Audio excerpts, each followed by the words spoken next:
Whew. Update on Ringer.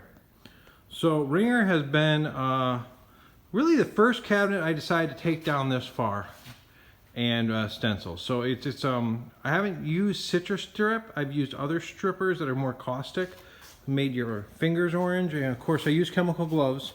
You still see that horseshoe, the pigment burned up through the paint and all the way down to the wood. So this looks really textury. It's pretty flat. I have some raised grain here. I'm gonna go through and I just sanded this area quickly. I'm gonna sand the whole thing. I'm gonna be careful. I wanna maintain this little edge here. So I may hand sand this area just so I don't take it down too far. I'm not gonna worry too much about the inside. I'm gonna have to vacuum it out, blow it out, whatever. Now, one thing pointed out, I got these sides pretty good. Now, I didn't actually focus on this too much.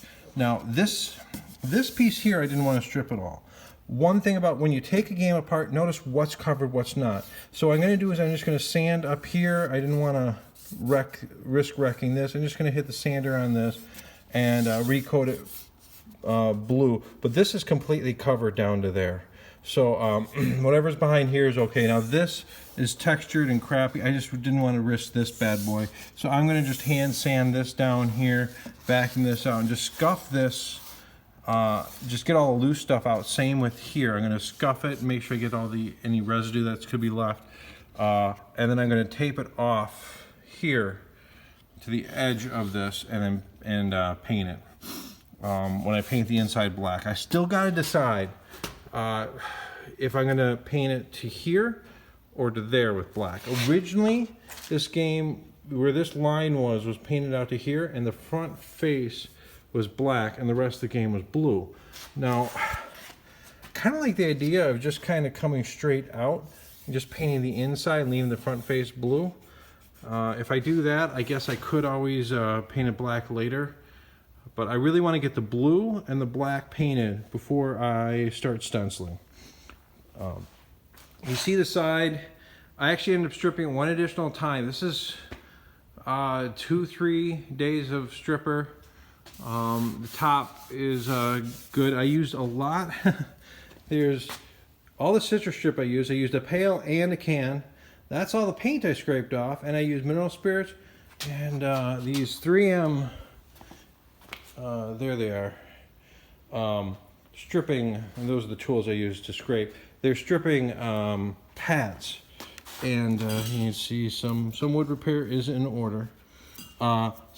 Using those, it got it close, but then I was able to use the pad to really scrub and get it down. Now there's still some stickiness, and my arm was just killing me. So what I'm going to do, tomorrow I'm going to put this outside in the sun, and maybe wipe that off. I'm going to put this outside in the sun and let it dry and fully dry, and then I'm going to start hitting it with the orbital sander. It's going to gum up a lot of sandpaper. The more paint you leave, the more it gums up the sandpaper. I tried to get down to the white with the stripper, and then when I was scraping with the stripping pads, it actually was taking most of the white off.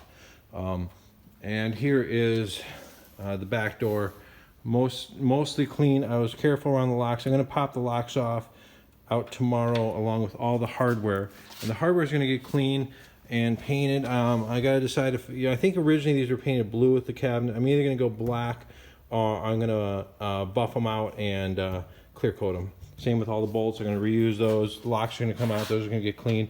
The whole thing was painted black. There's no way I was going to be able to sand this. So yeah, the back's pretty good. Now, I was very careful when I was stripping not to spatter it in here. I still actually have the original spare parts. I don't even know what's in there. I feel there's a band, but it's riveted, and I got the original manual in the back door. So I was very careful when I was stripping around this hole. I put a rag down. I didn't want to get any spatter on that manual box. The mechanics are in pretty good shape, so I don't need to remove anything. I'm just going to clean it out and vacuum it when it's ready to go in the basement. One thing I did right when I came home, cut the power cord off. I'll put a new one on when I'm ready. And this is kind of the base plate for the actual spin mechanism, the only control of the game.